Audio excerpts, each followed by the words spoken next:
రాజకీయాల్లో ఏదైనా జరగచ్చనే దానికి శశికళ పర్ఫెక్ట్ ఎగ్జాంపుల్. డిసెంబర్ దాకా జయలలిత స్నేహితురాలిగానే ఆమె ప్రపంచానికి పరిచయం. జయ మరణం తర్వాత పార్టీపై పట్టు సాధించి ఇప్పుడు సీఎం పీఠమెక్కబోతున్నారు ఆమె. ముఖ్యమంత్రి, పార్టీ ప్రధాన కార్యదర్శి పదవులు ఒకరి చేతుల్లోనే ఉండే ఏఐడీఎంకే సాంప్రదాయాన్ని కొనసాగించబోతున్నారు.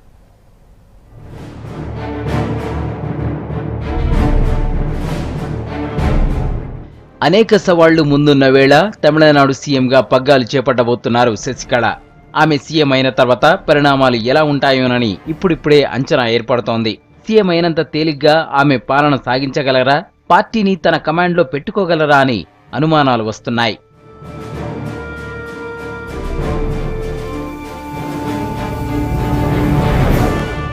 ఎన్నికల సమయంలో జయలలిత అనేక హామీలిచ్చారు. పైగా జయలలిత చరిష్మా ఉన్న నాయకురాలు.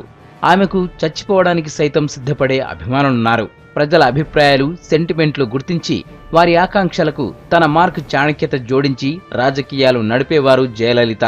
కానీ శశికళ నిన్న మొన్నటి వరకు తెరచాటు వ్యక్తి మాత్రమే. జయకున్నంత చాకచక్యం శశికళకు ఉందా అంటే చెప్పలేం. జయలలితకు సేవలు చేసినందువల్లే తనకు పదవి వచ్చిందని శశికళ అనుకుంటున్నట్టు అనిపిస్తోంది. ఆమెను నాయకురాలిగా ప్రజలు ఎలా అంగీకరిస్తారని ఆమె భావిస్తున్నారో తెలియదు. పన్నీర్ సెల్వంకు పార్టీ పరంగానే కాకుండా ప్రజల్లోనూ యాక్సెప్టెన్స్ ఉంది. ఆయన గతంలోనూ అనేక కఠినమైన సందర్భాల్లో తనను తాను నిరూపించుకున్నారు. అలాంటి పన్నీర్ను ఇప్పటికిప్పుడు దించి ఆమె సీఎం కావాల్సిన అవసరం ఏముందనేది కూడా పెద్ద ప్రశ్న.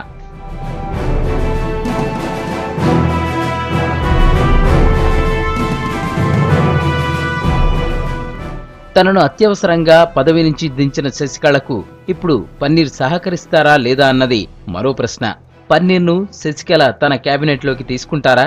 తీసుకుంటే గతంలోలానే ఆర్థిక శాఖ అప్పగించి మునుపటి ప్రాధాన్యం కల్పిస్తారా లేదా అనేది తెలియాల్సి ఉంది.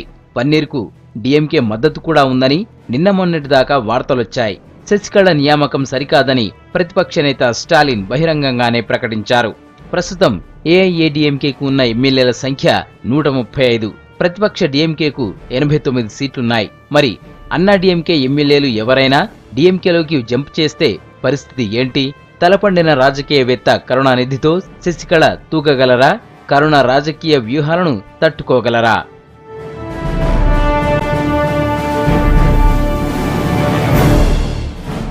డీఎంకే మాత్రమే కాదు, ప్రతిపక్ష పార్టీలన్నీ ఏఐఏడీఎంకేలో జరుగుతున్న పరిణామాలను గమనిస్తున్నారు. పొలిటీషియన్స్ గా మారిన శరత్ కుమార్, విజయకాంత్లు ఇప్పుడు ఎలాంటి స్టెప్ తీసుకుంటారన్నది తేలాల్సి ఉంది. మొత్తంగా శశికళ ముందున్న పొలిటికల్ ప్లాట్ఫామ్ చాలా కష్టంగానే కనబడుతోంది. దీనిని ఆమె ఎలా ఎదుర్కొంటారన్నది ప్రశ్నార్థకం.